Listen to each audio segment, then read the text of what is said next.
नमस्कार, पेश है आज का न्यूज पॉइंट में विज्ञान प्रकाश। और बड़ी दिलचस्प कहानी अब कैराना को लेकर बनती जा रही। दिलचस्प ये क्यों बनती जा रही है? क्योंकि शुरुआत में ये सारी दलील इस बात पर आधारित थी कि कैराना से हिंदू परिवार पलायन कर रहे हैं। क्यों पलायन कर रहे हैं? क्योंकि एक जाति विशेष की वजह से उनको तकलीफ हो रही। इस तरह का माहौल बनाने की कोशिश की गई। अब ये सब कुछ बदलकर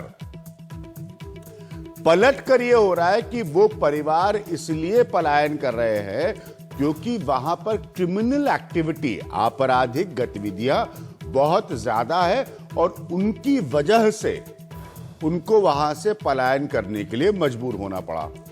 इन सब के बीच जब मैंने स्टेट गवर्नमेंट को क्वेश्चन किया, राज्य सरकार को क्वेश्चन किया, तो उन्होंने बताया कि साहब ऐसा है, जब से अखिलेश यादव की सरकार आई है मार्च 2012 से, तब से ऐसा कोई कारण नहीं है कि कोई वहां से पलायन कर रहा हो। ये पहले की घटनाएं हैं और इनके वजह जो है या इनके कारण जो है वो बिल्कुल अलग है।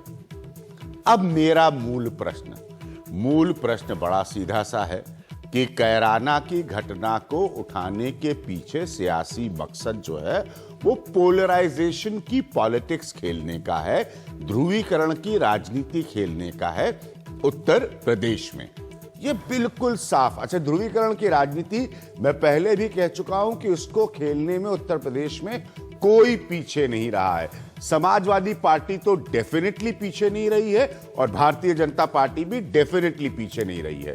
तो ये पॉलिटिक्स उत्तर प्रदेश में कैराना के जरिए खेली जा रही है। जरा एक छोटी सी बात सोचकर देखिएगा, इतने वर्षों से अगर वहां पर आपराधिक गतिविधि इस तरह की है, अगर वो एरिया जो है वो पूर्णतः विकासशील नहीं है या क्योंकि पिछड़ा हुआ है, उसमें बहुत सारी समस्याएं हैं, शामली का एरिया है, पश्चिमी उत्तर प्रदेश का एरिया है, तो ये मसला इतने बड़े पैमाने पर उठाया क्यों नहीं गया?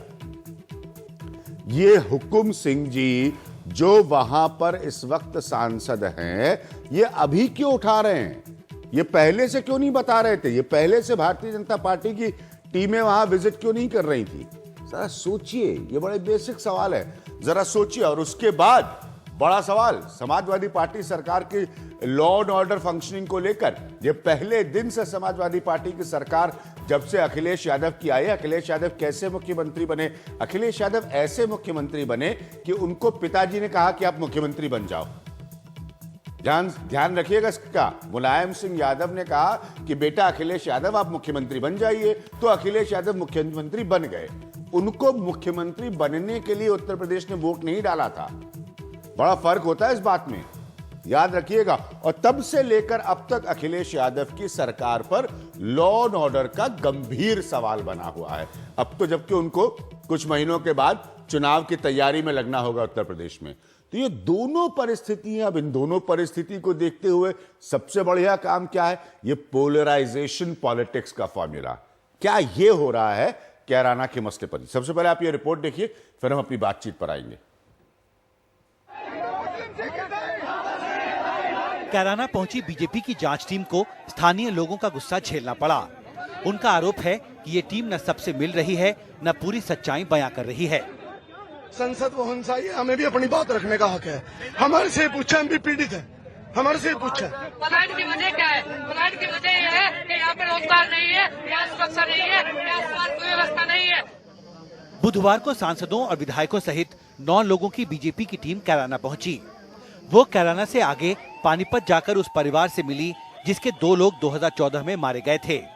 उन्हें वसूली न देने की वजह से सरेआम इसी दुकान में गोली मार दी गई थी।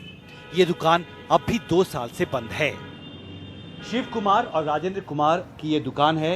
ये दोनों मेरे भाई लोहे का कारोबार करते थे। अगस्त 2014 में इसी दुकान में उनका मर्डर हुआ था। उन्होंने फिरौती नहीं दी थी। उसके बाद से इस पूरे इलाके में बिजनेस पे काफी बुरा असर पड़ा। आपने देखा उन लोगों को जिन्हें रंगदारी ना देने पर मार दिया गया है? वो प्रश्न कीजिए आप जाके सरकार से कि उनके आंसू कौन पहुंचेगा।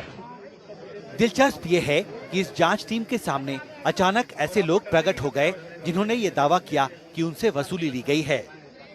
मेरे से रंगदारी ली गई और मारने की धमकी दी गई। मेरे पूरी परिवार को खतरा है, मेरी भी जान को खतरा है, किसी टाइम भी कुछ भी हो सकता है। जबकि कैराना के डीएम ने फिर कहा कि मामला सांप्रदायिक नहीं आर्थिक है। अभी तक तो जो हमें फैक्ट्स आए हैं, करीब 10-12 परिवार हमें ऐसे मिले हैं जो कि वास्तव में जिनका नाम उस सूची में है और वो कैराना में ही अभी निवास कर रहे हैं। इसके अलावा करीब 68 परिवार हमें ऐसे मिले हैं जो कि 10 से 15 साल पूर्व यहाँ से जा चुके हैं और वो भी जो गए हैं वो विभिन्न अपने इकोनॉमिक रीजंस के लिए गए हैं। उधर अपनी पहली लिस्ट पर उठे सवालों के बाद बीजेपी सांसद हुकुम सिंह ने मंगलवार को एक और लिस्ट जारी की। इस बार कांधला के 63 लोगों के नाम इसमें शामिल हैं। कैराना से तौनिमा बिस्वास के साथ हिमांशु शेखर, एनडीटीवी इंडिया। और मेरे साथ अखिलेश है, मेरे साथी यहाँ पर स्टूडियो में मौजूद है। मेरे साथ जूही सिंह है जो कि स्पोक्स पर्सन है समाजवादी पार्टी के, अनिल जैन साहब है जो कि सीनियर लीडर है बीजेपी के, general secretary Bharatiya Janata party के। अखिलेश, मेरा पहला और सीधा सवाल ये कि बीजेपी कैराना को एक मुद्दा बनाना चाहती थी, क्या ऐसा करने में वो कामयाब हो चुकी है? मुझे लगा बीजेपी उसमें कामयाब तो हुई, मगर पार्टी ने एक रणनीतिक चूक इस लिहाज से कर दी कि अगर मथुरा जो मुद्दा था उसी पर ज्यादा अगर वो फोकस करती तो जो कानून व्यवस्था को मुद्दा बड़ा बनाना चाहती है उत्तर प्रदेश चुनाव को लेकर, तो उसमें उसे ज्यादा कामयाबी मिलती। कैराना में उल्टा पड़ा दांव इसलिए क्योंकि खुद बीजेपी के ऊपर ही सवाल खड़े हो गए। जो दावे बढ़ चढ़ करके किए गए उन दावों में कई पोल निकली और यही वजह है कि ये देखने को मिला कि बीजेपी की जो रणनीति कुछ हद तक कामयाब नहीं हुई है।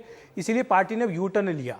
पार्टी ने अब इसको सांप्रदायिक ध्रुवीकरण करने के बजाय ये कहना शुरू किया है कि ये कानून व्यवस्था का प्रश्न है, जो कि जाहिर है कि है भी। अगर इस तरह की शिकायतें मिल रही हैं तो वहां पर उनकी जांच होनी चाहिए, सवाल भी पूछे जाने चाहिए अखिलेश सरकार से।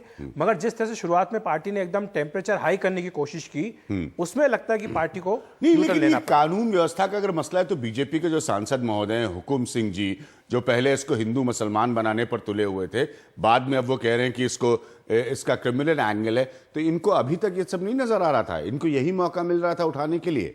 मुझे लगता है चुनाव का इंतजार कर रहे थे। अच्छा, चुनाव का इंतजार कर रहे थे। अब सिर्फ 10 महीने बचे हैं चुनाव में। और अगर अब इस तरह की बातें करेंगे तो एक के बाद एक आप इस तरह के मुद्दे उठाते जाएंगे तो इस तरह से आप अखिलेश सरकार को घेर सकते हैं। बीजेपी 2 मुद्दों को लेकर के सपा और बसपा को घेरेगी। सपा को कानून व्यवस्था के ऊपर, बसपा को भ्रष्टाचार के ऊपर। तो यही 2 मुद्दे हैं और इसी को लेकर हमको लगता है कि एक के बाद एक नई नई चीजें आती जाएगी। ठीक है अनिल जैन जी, ये हिंदू मुस्लिम पोलराइजेशन जो कराने का प्रमुख एजेंडा था बीजेपी का कैराना के माध्यम से, क्या अब वो बैक बर्नर पे है? अब आप लोग लॉ एंड ऑर्डर वाले मसले पर आ गए? क्योंकि वो हुकुम सिंह जी जो बता रहे थे शुरुआत के लिस्ट में, उसमें तो भयंकर गड़बड़ी निकल गई।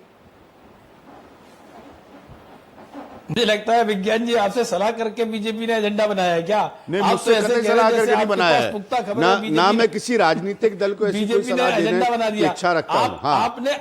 आपने अपना वर्डिक्ट दे दिया इसमें कि बीजेपी ने एजेंडा बना रखा है। मेरी बात सुनिए, जो उत्तर प्रदेश की स्थिति है, उत्तर प्रदेश में गुंडा राज है और गुंडों की दहशत के कारण लोग घर छोड़ रहे हैं, इसमें कोई दो राय नहीं है। अब एक बात बता दूं, जिन ये क्षेत्रों में इस सरकार के बिजली के कर्मचारी, सरकार के किसी भी टैक्स विभाग के कर्मचारी उन मोहल्लों से जहां से रंगदारी वसूली की जाती है और लोग जिसकी वजह से पलायन कर रहे हैं, वहां घुस के दिखा दे सरकार के लोग। सरकार के लोग नहीं घुस सकते, सामान्य आदमी की बात छोड़िए, आदमी बोलने के लिए मोहताज है। ऐसी स्थिति वहां कैराना में है। और मैं बता दूं अभिज्ञान जी, मैं जिस क्षेत्र में रहता था वहां भी कमोबेश ऐसी स्थिति थी। जब जिसने एक्सपोज की उसको एप्रिशिएट करना चाहिए कि आज उसने इस स्थिति को रखा है सामने। आप इस स्थिति का, जब सरकार खुद कह रही है कि ये लॉ एंड ऑर्डर के कारण से है, ये रंगदारी के कारण से है, ये रंगदारी कर कौन रहा है? रंगदारी की लिस्ट निकलवाई है। अनिल जी, मैं आपको एक बात बताना चाहता हूं। अनिल जी, अपने आप साफ हो जाएगा कि कौन लोगों ने ये किया है। अनिल जी, आप भी उत्तर प्रदेश से, मैं आपको एक बात बताना चाहता हूं कि जब अखिलेश सरकार के मुश्किल से कुछ महीने हुए थे, तब से मैंने लॉ एंड ऑर्डर इश्यू को अपने कार्यक्रमों में उठाना शुरू किया अखिलेश यादव गवर्नमेंट पे। तब मुझे दलील दी गई कि साहब आप इतनी जल्दीबाजी कर रहे हैं। सवाल ये नहीं है, सवाल ये है कि लॉ एंड ऑर्डर किसी भी हिस्से में उत्तर प्रदेश के खराब है, उसको मुद्दा बनाना एक अलग मुद्दा है। सवाल ये है कि हुकुम सिंह शुरुआत करते हैं इस बात से कि ये कोई हिंदू मुस्लिम टेंशन की वजह से पलायन हो रहा है, और उसके बाद धीरे धीरे करके आप लोग लॉ एंड ऑर्डर पे आते हैं। लॉ एंड ऑर्डर का मुद्दा उठाना कोई आपका ओरिजिनल एजेंडा नहीं था। मैं इस बात को क्वेश्चन कर रहा हूं। लॉ एंड ऑर्डर का मुद्दा उठाना कुछ भी गलत नहीं है किसी इनकम्बेंट गवर्नमेंट के खिलाफ। ये बात बिल्कुल सही है। अनिल जी, अभिज्ञान जी, मैं इसका जवाब देता हूं। मेरा कहना यह है कि लॉ एंड ऑर्डर किसकी वजह से खराब हुआ है। देखिए, इस बात को, उस वहां की डेमोग्राफी को आप नजरअंदाज नहीं कर सकते। हाँ। आप और कोई भी नजरअंदाज नहीं कर सकता।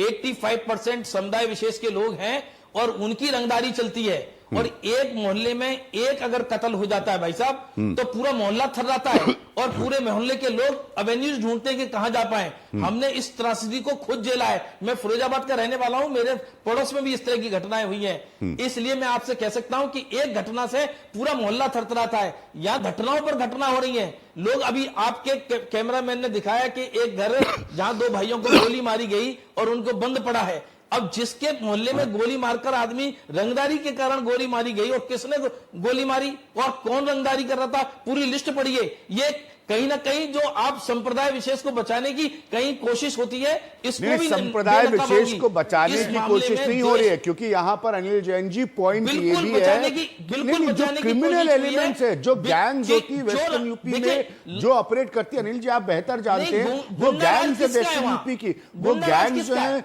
वो अलग अलग समुदाय के हिसाब से डिवाइडेड नहीं है। सबके क्रिमिनल रिकॉर्ड्स हैं वहां पर, जो ये गैंग चलाते हैं, क्रिमिनलिटी में, अपराध में जो संलग्न है, जो जुड़े हुए हैं। जिम्मेदारी के साथ कह सकता हूं जी, अभिज्ञान जी, पूरी जिम्मेदारी के साथ कह सकता हूं कि समुदाय विशेष के जो लोग गैंग चलाते हैं, हाँ। उसको कहीं ना कहीं सरकार का संरक्षण मिलता है और उन पर एक्ट और उन पर धाराएं और उन पर कानूनी शिकंजा नहीं कसा जाता है। समुदाय विशेष के लोगों को सरकार बचाने का काम करती है। ठीक है, मैं समाजवादी पार्टी की रिप्रेजेंटेटिव है। समाजवादी पार्टी ये काम करती है और कहीं ना कहीं ये बीएसपी ने भी ये काम किया। ठीक है, मैं समाजवादी पार्टी से सवाल पूछूंगा। एक मिनट, मैं तुरंत अखिलेश को लाना चाह रहा हूं। अनिल जी, बचाने का काम सरकारें करती हैं। अनिल जी, मैं तुरंत अखिलेश को, अखिलेश आपसे रघुबर दास ने बात करते हुए इलाहाबाद में, एक मैंने उस दिन भी आपके साथ प्रोग्राम में सेंटेंस को यूज किया था, आज लॉ एंड ऑर्डर कानून व्यवस्था की बात हो रही है, तब उन्होंने कहा था कि हम यूपी को कश्मीर नहीं बनने देंगे।